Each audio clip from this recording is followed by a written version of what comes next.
Good morning, dear students. So, we are completed up to physical properties and methods of preparation of alkyl halides. Now, we are going to move toward chemical properties of alkyl halide. This is a very important part, beta, as per organic conversion is related and also from mechanism point of view.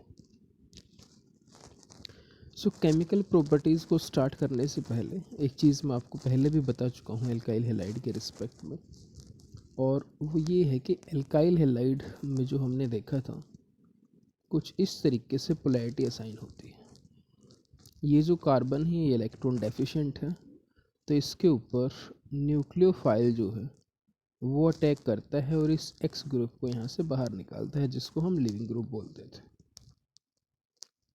तो हमारे पास जो last में product बनेगा इस reaction के, that will be like something, ये substitution product होगा और एक्स नेगेटिव जो है वो बाहर जाएगा, जिसको हमने लिविंग ग्रुप बोला था।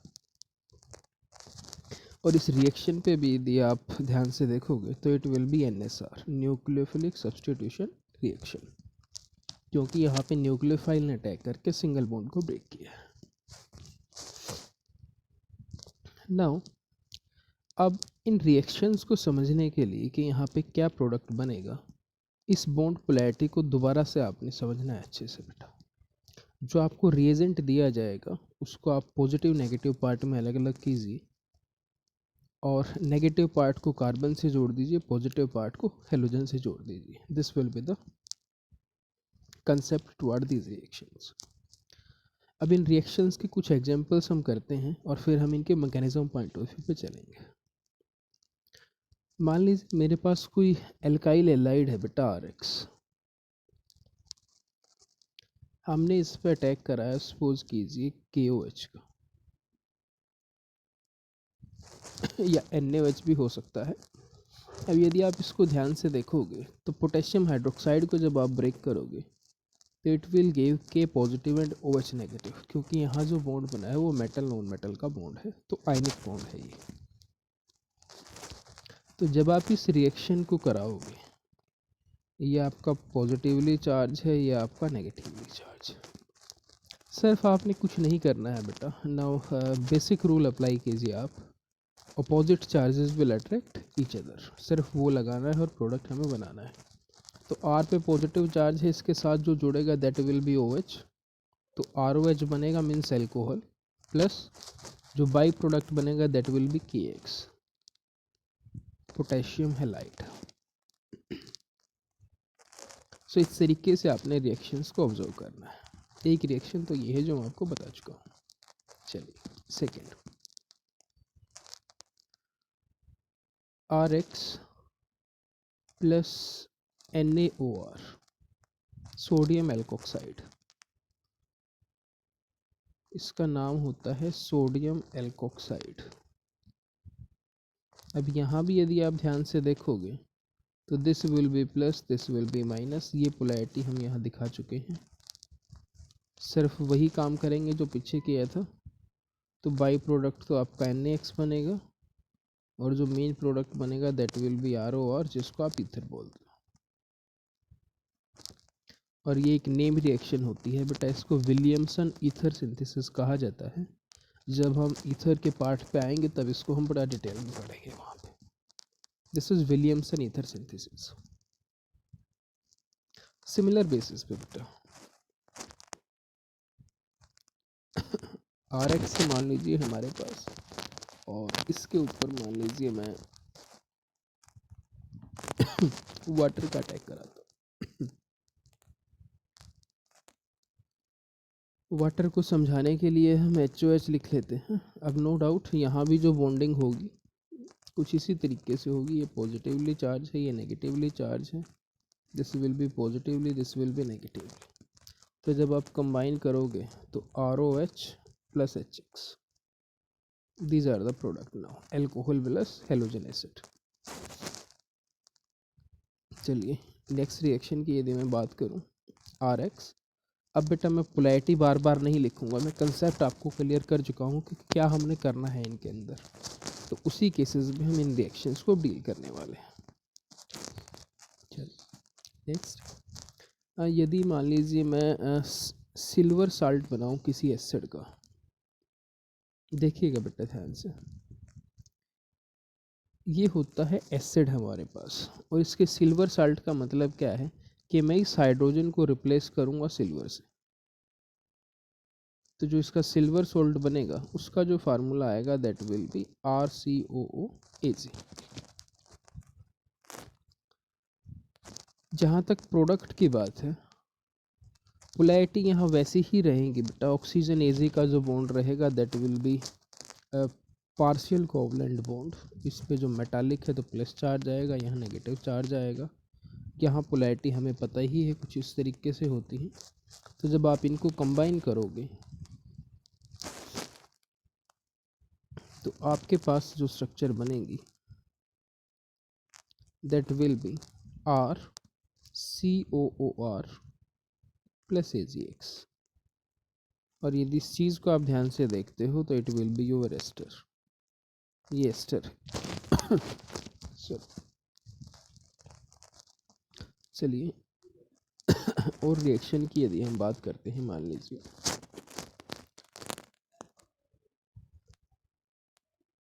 मान लीजिए हम अमोनिया के रिएक्शन कराएं बेटा। अब अमोनिया में यदि आप ध्यान से देखोगे तो यहाँ जो बॉन्ड बने हैं वो बॉन्ड बने हैं नाइट्रोजन और हाइड्रोजन के साथ।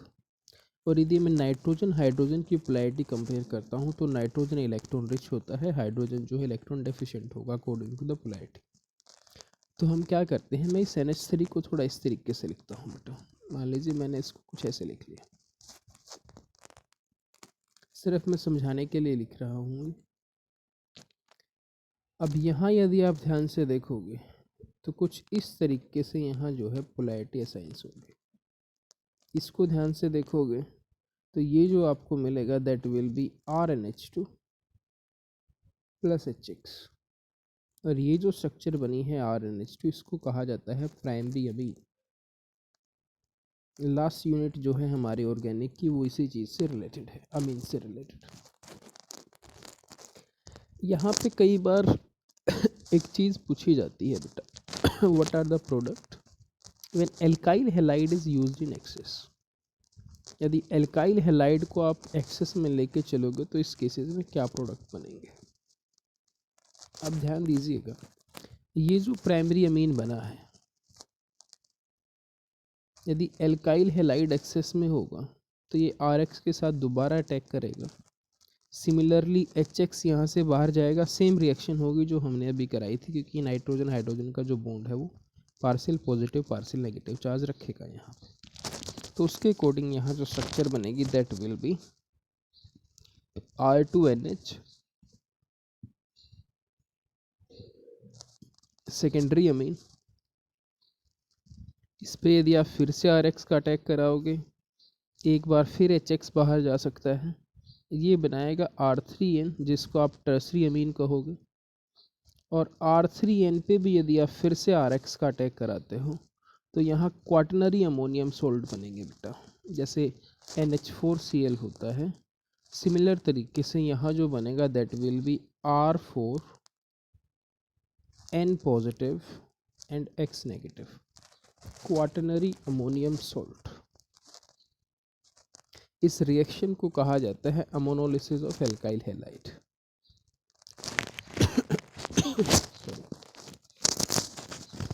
बहुत ज़्यादा यूज़फुल मेथड नहीं होता है अमीन्स बनाने का ये, क्योंकि इसके अंदर नंबर ऑफ अमीन्स बनते हैं। प्राइमरी भी बनेगा, सेकेंडरी भी बनेगा, टर्सरी बनेगा, क्वाटनरी भी बनेगा। तो उनकी जो सेपरेशन हो जाती है वो डिफ़िकल्ट हो जाती है बेटा। बट याद रखिएगा इस चीज़ को कि नंबर ऑफ अमीन्स यहाँ पे बनते हैं। सिमिलर तरीके से कुछ और रिएक्शंस हैं जो हम करेंगे बेटा, बट उससे पहले जो हमारा मेन पार्ट है इसमें जहाँ से क्वेश्चन पूछा जाता है मैं उस पर फोकस करता हूँ एक बार।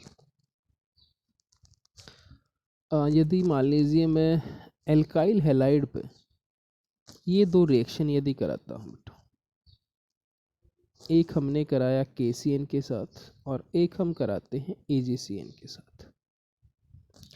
अब देखो, देखने से यहाँ ये लगता है कि बेटा दोनों केसेस के अंदर CN नेगेटिव जो है वो न्यूक्लियोफाइल का काम करेगा और प्रोडक्ट जो बनेगा that will B RCN। But actual में ऐसा नहीं होता है। यदि मैं RX की KCN या NaCN के साथ रिएक्शन कराता हूँ पोटेशियम साइनाइड या सोडियम साइनाइड के साथ, तो यहाँ जो प्रोडक्ट बनता है वो बनता है RCN और बाई प्रोडक्ट बनेगा KX।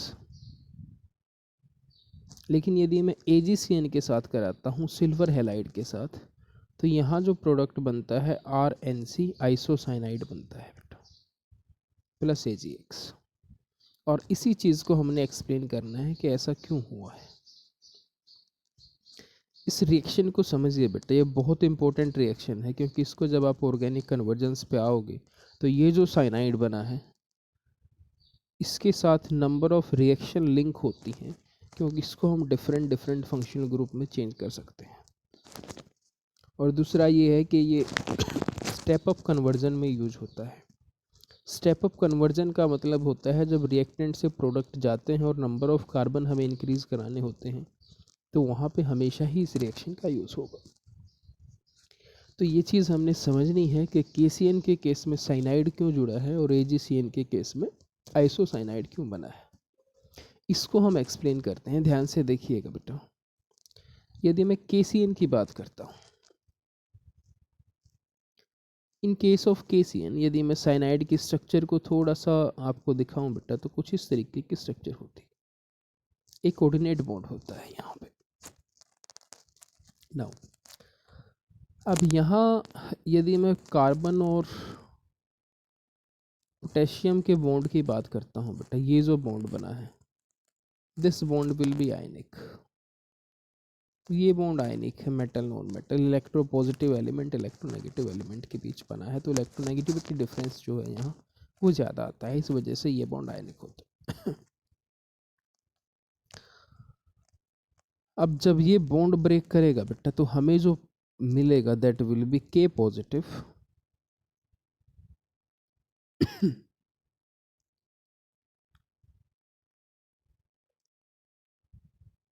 Plus CN negative.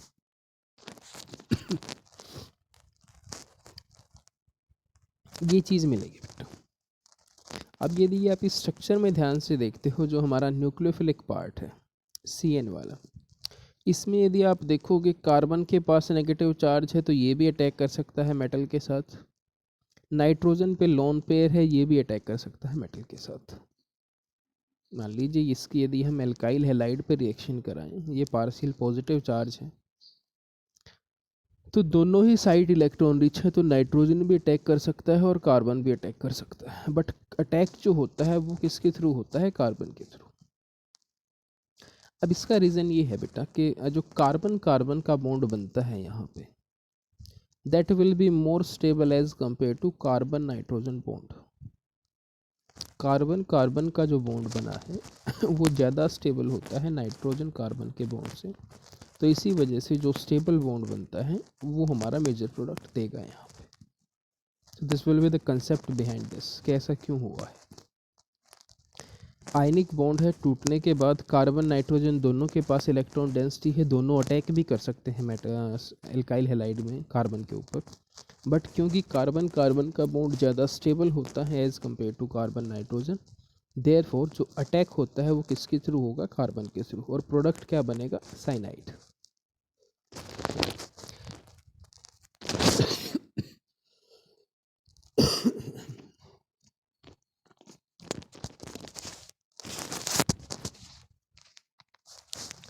Now एक चीज़ मैं यहाँ बता देता हूँ बेटा, साइनाइड का जो आयुपैक नेम होता है उसको नाइट्राइल कहा जाता है। तो साइनाइड और नाइट्राइल दोनों एक ही बात होती हैं, आपने ध्यान रखना है। नाइट्राइल जो है इसका आयुपैक सिस्टम में नेम होता है और साइनाइड जनरली हम इसको कॉमन सिस्टम में बोलते हैं। नाउ EgCN के केस में क्या होता है एक बार वो भी हम देख लेते हैं। अब EgCN के केस में यदि आप ध्यान से देखोगे बेटा, ये जो बॉन्ड है ये कोवलेंट होता है। क्योंकि यहाँ जो इलेक्ट्रोनेगेटिविटी डिफरेंस आता है ये उतना ज़्यादा नहीं आता है जितना पोटेशियम और कार्बन में आया था। अब यदि ये बॉन्ड कोवलेंट है बेटा, तो ये बॉन्ड तो कभी टूटने का नहीं कम्प्लीटली, सिर्फ पार्शियल चार्जेज आ सकते हैं। लेकिन ये जो नाइट्रोजन पे लोन पेयर है, now this nitrogen is free to donate its electron, ये फ्री है इलेक्ट्रॉन डोनेट करने के लिए। और जब भी आप एल्काइल हैलाइड को लेके आओगे तो इस कार्बन की जो डेफिशिएंसी है उसको कौन कंप्लीट करेगा? नाइट्रोजन, क्योंकि यहाँ कार्बन कार्बन का बॉन्ड नहीं बन सकता है, इस वजह से ध्यान रखिएगा। तो यदि आप AgCN लेके चलोगे तो जो प्रोडक्ट बनेगा that will B isocyanide, KCN लेके चलोगे तो प्रोडक्ट विल बी साइनाइड या नाइट्राइल। कुछ सिमिलर ट्रेंड हमारे यहाँ भी फॉलो होते हैं बेटा, सेम एक्सप्लेनेशन है। यदि मान लीजिए मैं KNO2 की बात करता हूँ या मैं AgNO2 की बात करूँ,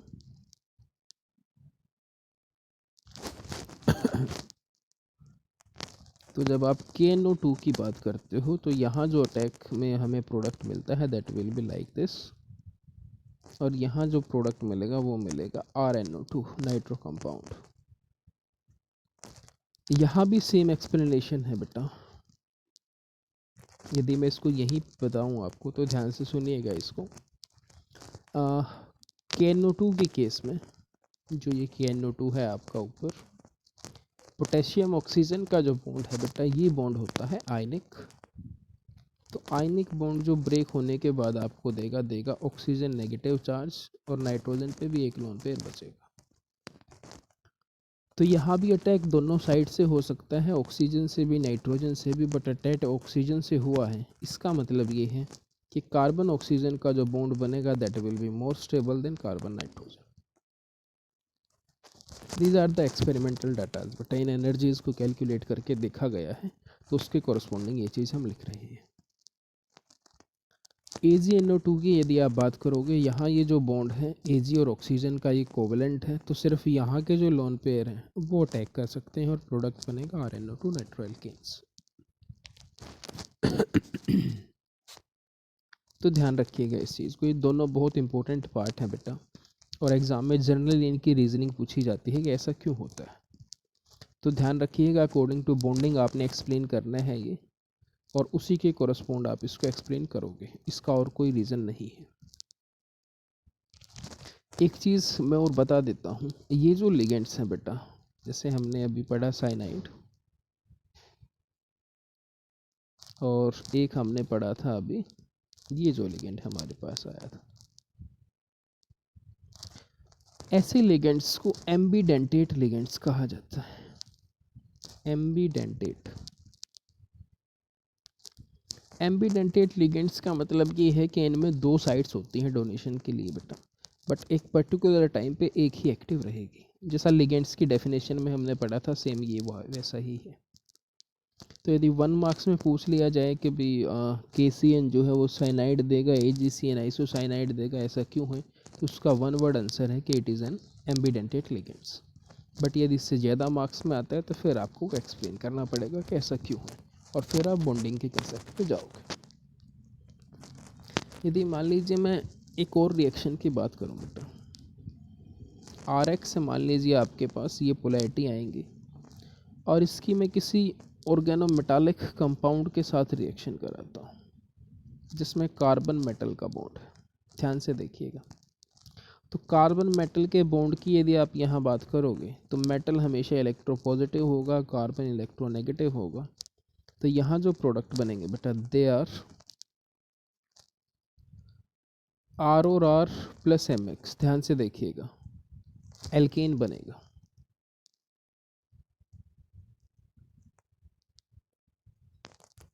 ऑर्गेनोमेटालिक मैं आपको बता चुका हूँ, ऑर्गेनोमेटालिक एक ऐसे कंपाउंड्स होते हैं जिनमें कार्बन और मेटल के बीच में बॉन्ड बनता है,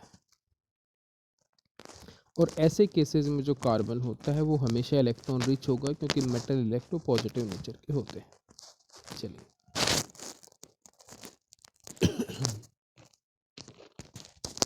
नेक्स्ट जो हमने इसमें करना है बेटा वो है मैकेनिज्म ऑफ सब्स्टिट्यूशन रिएक्शन। ये जो रिएक्शंस हमारे पास हुई हैं इनकी मैकेनिज्म कैसे होगी, कैसे ये ऑपरेट करेंगे। तो मैकेनिज्म की यदि मैं बात करता हूँ तो मैकेनिज्म हमारे पास यहाँ पे दो हैं। One is known as SN1, second is known as SN2। तो इन मैकेनिज्म को हम वन बाय वन डील करते हैं। कुछ फैक्ट्स हैं जो आपको ध्यान रखने हैं, जहाँ से क्वेश्चन पूछे जाते हैं मैं उसकी भी बात करूँगा। तो फर्स्ट हम SN1 को स्टार्ट करते हैं, फिर SN2 पे आएंगे और फिर इनको कंपेयर करेंगे थोड़ा सा। चलिए SN1। SN1 का मतलब है बेटा यूनिमोलिकुलर न्यूक्लियोफिलिक सब्स्टिट्यूशन।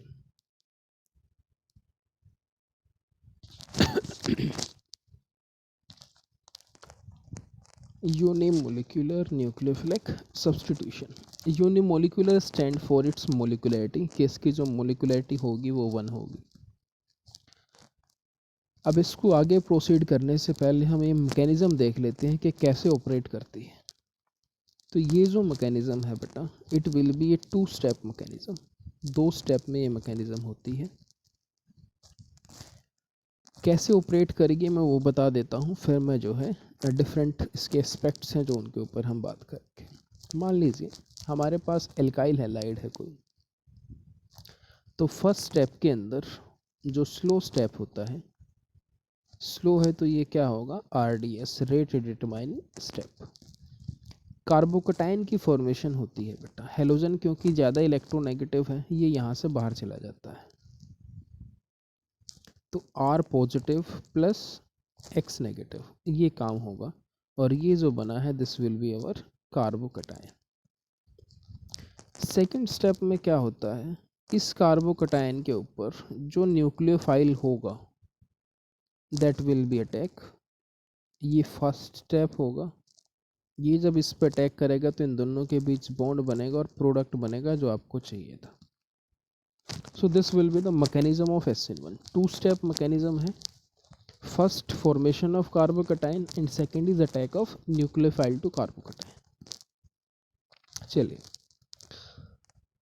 यदि आप ध्यान से देखते हो बेटा तो रेट डिटरमाइनिंग स्टेप जो है इसका, इसके अकॉर्डिंग पे हम इसकी क्या लिखेंगे, रेट लो।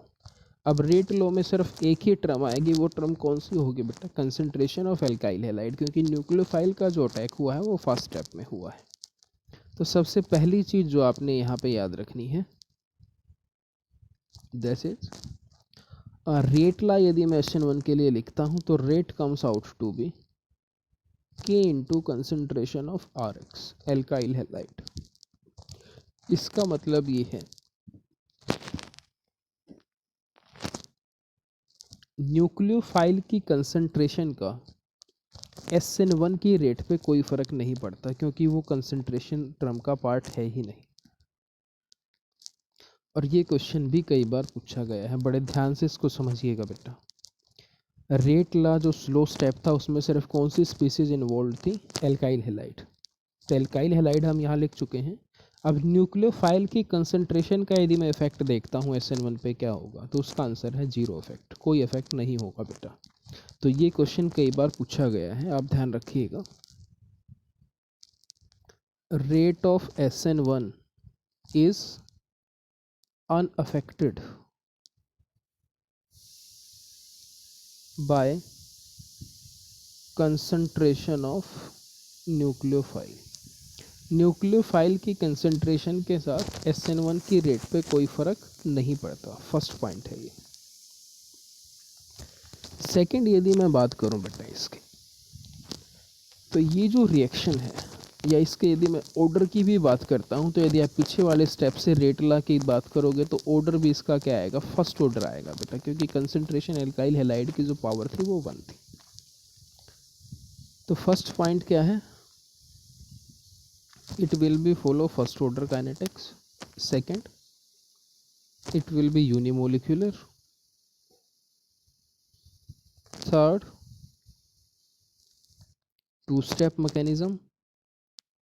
Fourth, takes place via कार्बोकटाइन mechanism. ये किस मैकेनिज्म से होगा, कार्बोकटायन मैकेनिज्म से होगा बेटा, कार्बोकटायन मैकेनिज्म। अब फिफ्थ जो पॉइंट है बेटा वो बहुत इंपॉर्टेंट है और वहाँ से जनरली एग्जाम में क्वेश्चन आता है, और वो क्या है मैं उसको पहले एक्सप्लेन कर देता हूँ, फिर हम कि यदि आपके पास डिफरेंट एल्काइल हैलाइड दे दिए जाएं और SN1 में उनकी रिएक्टिविटी का ऑर्डर पूछा जाए तो आप उसको कैसे एक्सप्लेन करोगे, वो है हमारा फिफ्थ पॉइंट। अब ध्यान रखिएगा इस चीज़ का, SN1 रिएक्शन के अंदर बहुत इंपॉर्टेंट पॉइंट है बेटा, सुनिएगा ध्यान से। पहले जो रिएक्टिविटी होगी एल्काइल हैलाइड की, reactivity of alkyl halide is depends on stability of carbocation, stability of carbocation. Carbocation की स्टेबिलिटी पे डिपेंड करेगा रिएक्टिविटी ऑफ एल्काइल हैलाइड। ध्यान रखिएगा इस चीज़ को, बहुत इंपॉर्टेंट पॉइंट है बेटा। जितनी स्टेबिलिटी ज़्यादा होगी उतनी ही रिएक्टिविटी भी ज़्यादा होगी बेटा, डायरेक्ट रिलेशन है यहाँ पे, ध्यान रखिएगा। देखिए इनऑर्गेनिक में आप इस चीज़ को पढ़ते हो रिवर्स, जो चीज़ ज़्यादा स्टेबल है वो लेस स्टेबल रिएक्टिव होगी बेटा, बट यहाँ पे जो रिलेशन है दैट इज़ डायरेक्ट। ध्यान रखिएगा इस चीज़ को, जो जैसे जितना स्टेबल जो कंपाउंड बनेगा वो उतनी ही जल्दी रिएक्ट करेगा इन द ऑर्गेनिक केमिस्ट्री।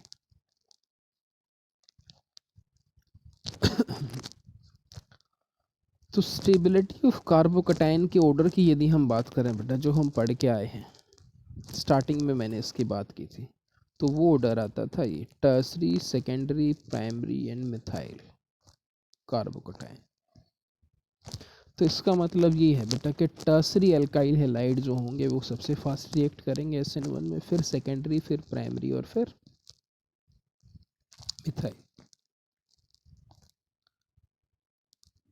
इनके अलावा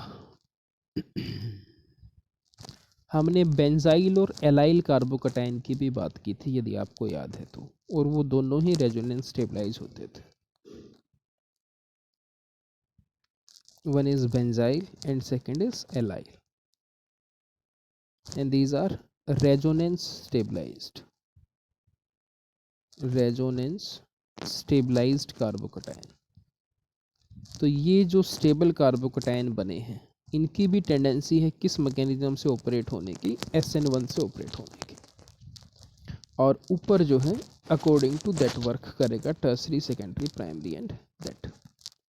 नाउ इनका एक रिजल्टेंट ऑर्डर है बेटा, दोनों को कंबाइन करके जो लिखा गया है आपके नोट्स में, वो लिखा गया है, आप देख लीजिएगा। अब यहाँ से क्वेश्चन कैसे आता है बेटा, मैं वो एक पॉइंट यहाँ एक क्वेश्चन करा देता हूँ, फिर जो है हम नेक्स्ट टॉपिक पे चलेंगे। मान लीजिए आपको दो एल्काइल हैलाइड दे दिए जाएं, एक हैलाइड आपको दे दिया गया ये, और एक हैलाइड आपको दे दिया गया मान लीजिए ये, और आपसे पूछा जाए which will react faster in SN1, SN1 में फास्टर कौन रिएक्ट करेगा। ध्यान से देखिएगा बेटा, तो आप क्या चेक करोगे, आप चेक करोगे स्टेबिलिटी ऑफ कार्बोकटायन। अब यहाँ से जब ये Br बाहर जाएगा तो यहाँ पॉजिटिव चार्ज आएगा इस कार्बन पे, ध्यान से सुनिएगा इसको, और इससे फर्दर एक कार्बन कटायन है तो ये प्राइमरी कार्बोकटायन होगा। ये Br जब बाहर जाएगा तो इस कार्बन पे पॉजिटिव चार्ज आएगा, और इससे 3 कार्बन कनेक्ट है तो ये टर्सरी कार्बोकटायन होगा। तो कार्बोकटायन स्टेबिलिटी पे डिपेंड करता है, टर्सरी हमें पता है ज़्यादा स्टेबल होता है प्राइमरी से, तो ये जो है टर्सरी ये आपका फास्ट रिएक्ट करेगा, ये आपका स्लो रिएक्ट करेगा। इस तरीके के क्वेश्चन एग्जाम में पूछे जाते हैं, ध्यान रखिएगा इस चीज़ को। चलिए फिफ्थ पॉइंट की, नेक्स्ट पॉइंट की यदि मैं बात करूं SN1 में ही, SN1 मैकेनिज्म के अंदर बेटा यदि एल्काइल हैलाइड जो आपने लिया था स्टार्टिंग में, यदि ये ऑप्टिकली एक्टिव है, ऑप्टिकली एक्टिव की मैं बात कर चुका हूँ बेटा, ये ऐसे कंपाउंड होते हैं जो प्लेन पोलराइज लाइट को रोटेट करते हैं, चाहे लेफ्ट में करे चाहे राइट में करे। और एक चीज़ मैं यहीं आपको एक्सप्लेन कर देता हूँ, कौन से एल्काइल हैलाइड ऑप्टिकली एक्टिव होंगे, जिनके अंदर कायरल सेंटर होगा।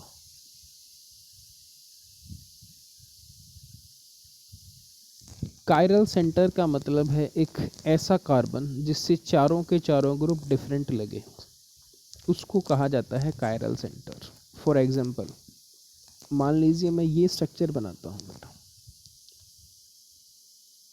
ध्यान से इसको देखिएगा।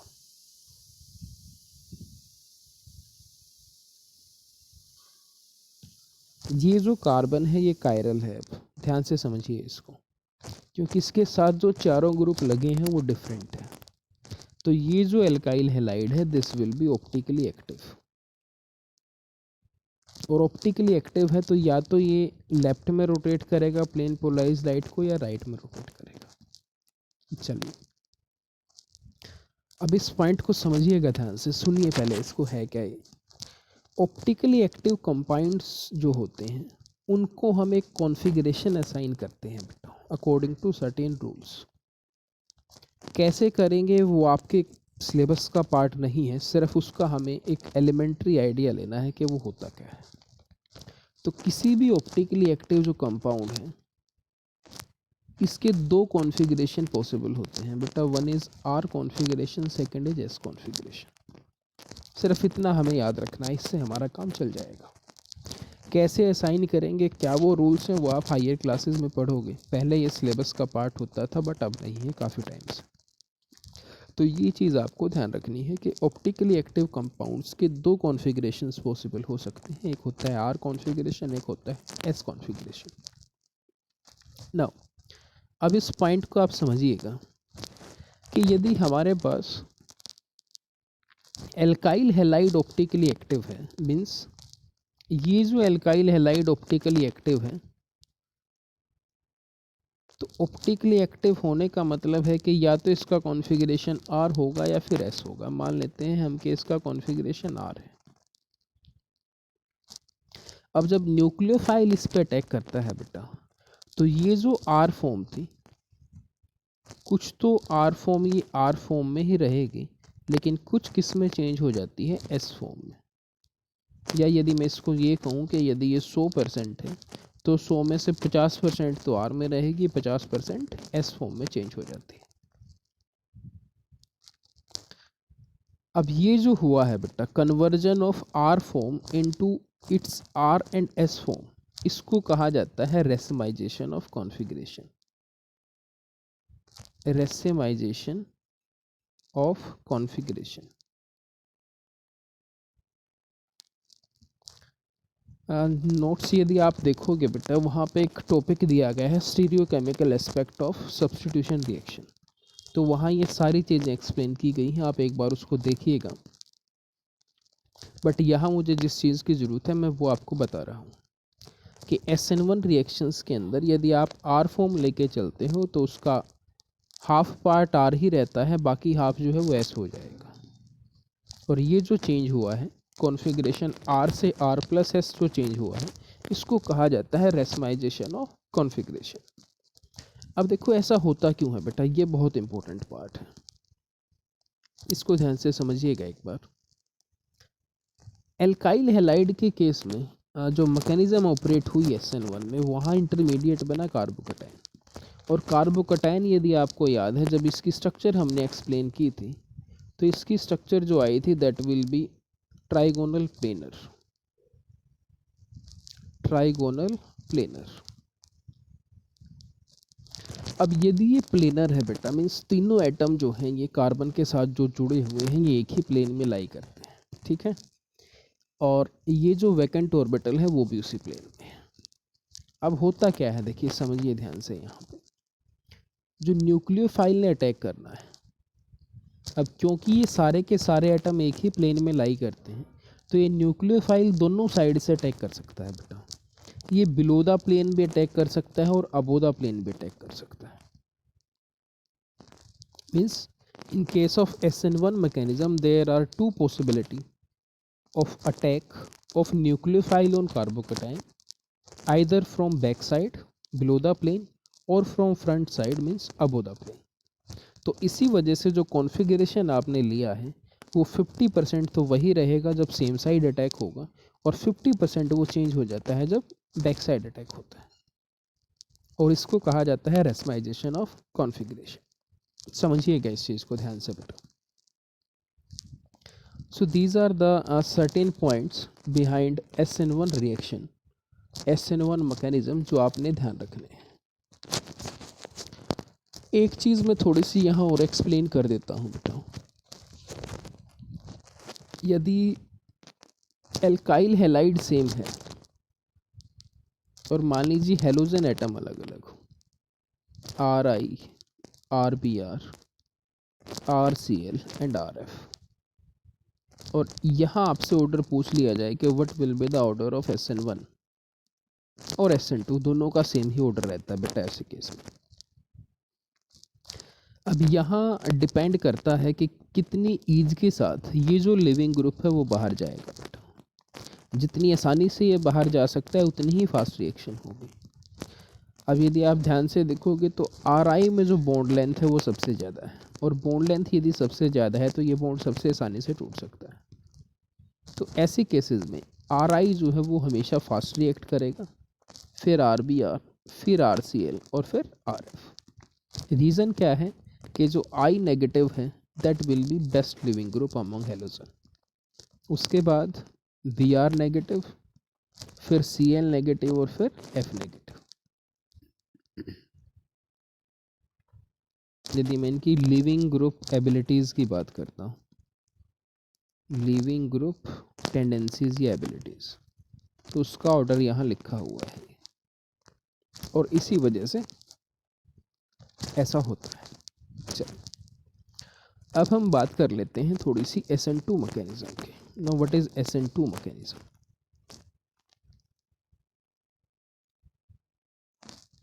SN2 stand for bimolecular substitution reaction. वो यूनिमोलिकुलर था बेटा, उसकी जो मोलिकुलरिटी थी वो 1 थी, और इसकी जो मोलिकुलरिटी है वो क्या होगी, 2 होगी। नाउ सबसे पहले हम वही काम करेंगे, इसकी मैकेनिज्म देखेंगे और फिर जो है हम बाकी फैक्ट को एक्सप्लेन करेंगे। मैकेनिज्म की यदि मैं बात करता हूँ बेटा, तो ये जो ऑपरेट करती है, ये ऑपरेट करती है via a transition state mechanism. वहाँ कार्बोकटायन बना था, यहाँ एक ट्रांजिशन स्टेट बनती है। कैसे वो बनेगी हम वो देखते हैं एक बार। मान लीजिए ये आपके पास कोई एल्काइल हैलाइड है, और इसमें मान लीजिए मैं न्यूक्लियोफाइल का अटैक कराता हूँ। अब इसको ध्यान से समझिएगा बेटा। उस पर्टिकुलर केस में जो हमने SN1 के केस में किया था, वहाँ पहले कार्बोकटायन बना था, बाद में न्यूक्लियोफाइल का अटैक हुआ था। बट SN2 मैकेनिज्म के अंदर ये जो दोनों काम है वो एक ही स्टेप में होते हैं। Bond breaking and bond forming are takes place simultaneously, ये दोनों एक साथ होते हैं। तो जैसे ही एक अटैक होंगे, यहाँ पे एक इंटरमीडिएट ट्रांजिशन स्टेट बनती है, 5 मेंबर्ड। कुछ इस तरीके के ट्रांजिशन स्टेट बनेगी। ये जो हेलोजन का बॉन्ड है ये टूट जाना शुरू हो जाएगा, और ये जो न्यूक्लियोफाइल का बॉन्ड है, इसको मैं थोड़ा सा डॉटेड दिखाता हूँ बेटा, ये आपका बनना शुरू होगा न्यूक्लियोफाइल। ये बनेगी पेंटावेलेंट ट्रांजिशन स्टेट, 5 मेंबर से रिलेटेड। 5 है कार्बन की वैलेंसी इस ट्रांजिशन स्टेट में, देखिए ध्यान से। अब कार्बन 5 बॉन्ड आपको पता है बनाता नहीं है बेटा, ये हाईली अनस्टेबल होती है। तो उसी टाइम होता ये है कि ये हेलोजन जो है फिर बाहर जाएगा, और जो आपको प्रोडक्ट मिलेगा दैट प्रोडक्ट विल बी, मैं इसको थोड़ा सा दूसरे कलर से दिखा देता हूँ, प्रोडक्ट जो आपके पास बनेगा दैट विल बी योर, ये प्रोडक्ट बनेगा और एक्स जो है वो बाहर चला जाएगा। This will be the mechanism of SN2। दो चीज़ें यहाँ ध्यान देने लायक है बेटा। एक केस में बॉन्ड ब्रेकिंग बॉन्ड फॉर्मिंग एक ही स्टेप में होती है, साइमल्टेनियसली होंगे दोनों। और सेकंड ये है कि यहाँ पे एक ट्रांजिशन स्टेट बनती है, या मैं इसको ये कहूँ कि ये मैकेनिज्म जो ऑपरेट करेगी it will be operated by a transition state mechanism. Now वहाँ पे जो स्टेबिलिटी डिपेंड की थी बेटा वो की थी on the basis of stability of carbocation, reactivity की यदि मैं बात करता हूँ। यहाँ जो रिएक्टिविटी डिपेंड करेगी वो करेगी इस ट्रांजिशन स्टेट के ऊपर, ये जो बनी है। जितनी ज़्यादा ये ट्रांजिशन स्टेट स्टेबल होगी रिएक्टिविटी भी उतनी ही फास्ट होगी। अब इस चीज़ को आपने समझना है कि ये स्टेबिलिटी किस किस फैक्टर पे डिपेंड करेगी। नाउ मान लीजिए मैं दो स्ट्रक्चर यहाँ बनाता हूँ बेटा। एक स्ट्रक्चर मैंने बनाई ये CH3X और दूसरी स्ट्रक्चर मैं बना लेता हूँ ये CH3H और X। और आपसे बोला जाए कि आपने दोनों केसेस में न्यूक्लियोफाइल का अटैक कराना है इस कार्बन पे, तो कहाँ अटैक आसानी से होने के चांसेस हैं? सबसे पहला क्वेश्चन है ये। अब देखो ऐसे केसेस के अंदर बेटा जिस कार्बन पे न्यूक्लियोफाइल ने अटैक करना है आप उससे जुड़े हुए ग्रुप देख लीजिए।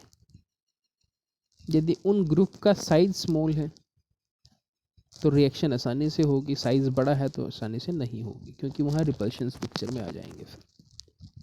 तो यदि आप इस फर्स्ट केस में देखते हो तो यहाँ जो ग्रुप लगे हैं वो लगे हैं तीनों के तीनों हाइड्रोजन, और हाइड्रोजन का साइज आपको पता है बहुत स्मॉल होता है बेटा।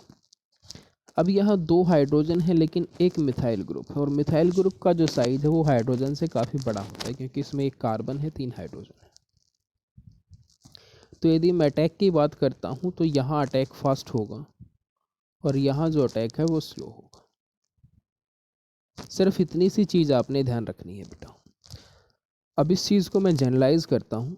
यदि कोई भी रिएक्शन ट्रांजिशन स्टेट मैकेनिज्म से होती है तो उसकी जो स्टेबिलिटी डिपेंड करती है वो डिपेंड करती है स्टेरिक हिंड्रेंस या स्टेरिक क्राउडनेस में।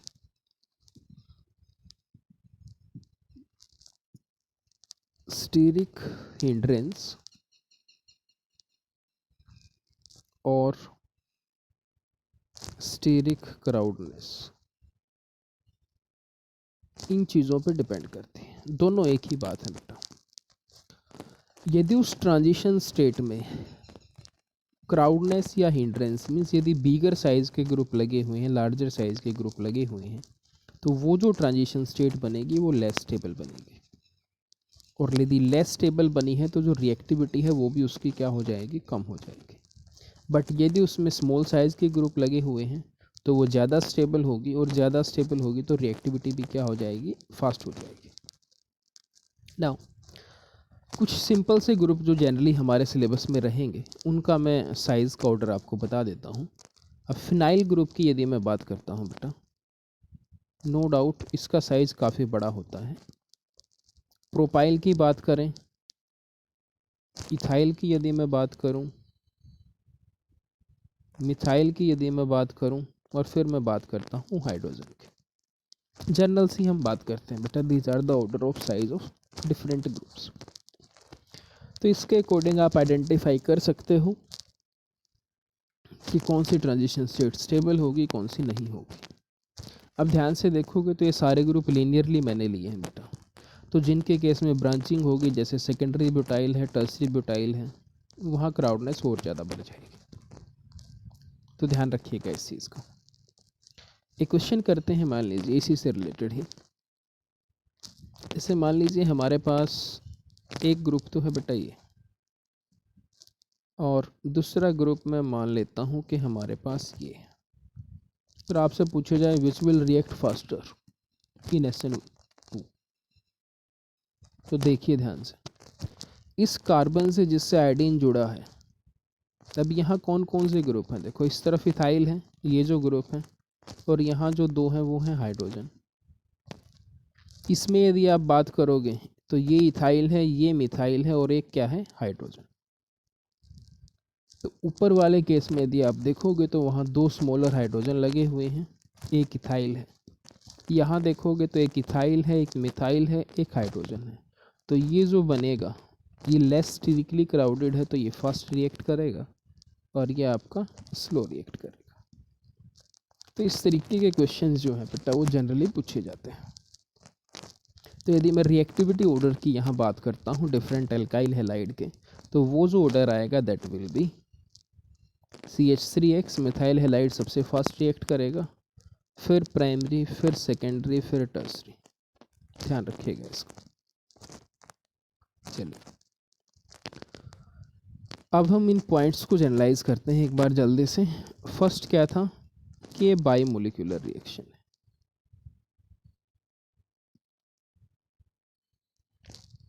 सेकेंड, यदि इसके लिए मैं रेट लिखता हूँ बेटा तो it comes out to be K into RX into nucleophile, क्योंकि यहाँ ट्रांजिशन स्टेट बनती है, बॉन्ड ब्रेकिंग बॉन्ड फॉर्मिंग एक ही स्टेप में होते हैं, तो दोनों ही कंसंट्रेशन टर्म की पावर रहेंगे बेटा, ध्यान रखिएगा इसको, कंसंट्रेशन टर्म दोनों की रहेगी। सेकेंड ऑर्डर काइनेटिक्स को ये फॉलो करेगा। फोर्थ, यदि मैं बात करूं, ये मैकेनिज्म किसके थ्रू ऑपरेट करेगी, ट्रांजिशन स्टेट के थ्रू ऑपरेट करेगी। रिएक्टिविटी किस पे डिपेंड करेगी, it will B depend on stability of transition state. Now अब एक लास्ट पॉइंट की मैं बात करता हूँ जो हमने पढ़ना है, जैसे हमने वहाँ पढ़ा था ऑप्टिकली एक्टिव यदि एल्काइल हैलाइड होगा तो यहाँ क्या होगा। यदि ऑप्टिकली एक्टिव एल्काइल हैलाइड है यहाँ पे कोई भी, तो यदि मान लीजिए उसका कॉन्फ़िगरेशन R है, तो after reaction attack of nucleophile ये जो कॉन्फ़िगरेशन है ये S में चेंज हो जाएगा बेटा, और यदि S होगा तो ये किस में चेंज हो जाएगा, R में। Means in case of SN2 there will be complete inversion of configuration, inversion of configuration। Complete inversion का मतलब ये है कि जो फॉर्म आप लेके चले थे हमेशा उसकी रिवर्स फॉर्म बनेगी प्रोडक्ट में। लेकिन SN1 के केस में यदि आपने देखा था तो यदि आप R लेके चलते थे तो 50% R बनता था, 50% S बनता था। So this will B complete inversion of configuration. तो ध्यान रखिएगा इन चीज़ों का।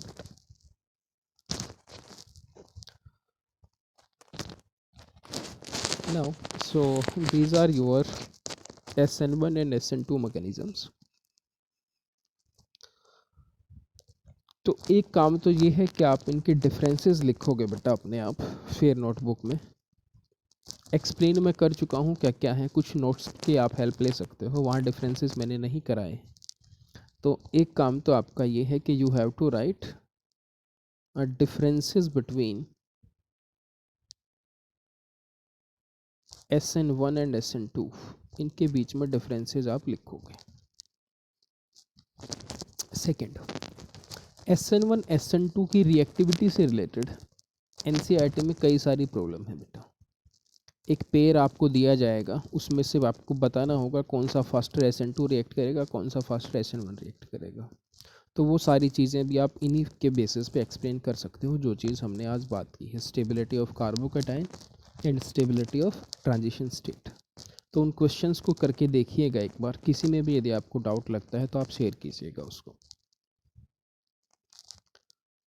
इसके बाद जो हमारा इसमें पार्ट रहता है बेटा that will B one is elimination reaction and second is coupling reactions of alkyl halide. तो उसको हम नेक्स्ट वीडियो में डील करेंगे। तब तक आप इन तीनों लेक्चर्स को जो हम स्टार्टिंग में कर चुके हैं, 2 पहले और 1 ये, इसको बड़े ध्यान से कीजिएगा और इनसे रिलेटेड जितनी भी प्रॉब्लम है NCERT में उनको आप करके देखिएगा। बार बार मैं कह रहा हूँ बेटा ये बहुत इंपॉर्टेंट पार्ट है, तो प्लीज़ इस पर फोकस कीजिएगा, सिंसियरली कीजिए इसको। डेली का काम यदि आप डेली करोगे तो ये बड़ा आसान रहेगा आपके लिए भी, और हमारे लिए भी। लेकिन यदि आप इन लेक्चर्स को नहीं देखोगे तो ये सारा काम एक साथ बहुत ज़्यादा लगेगा, फिर आप वैसे नहीं कर पाओगे बेटा। तो प्लीज़ इसको सिंसियरली कीजिए रेगुलर बेसिस पे, और जो काम आपको दिया जाता है उसको आप करके देखिए एनसीईआरटी से। Thank you, have a good day.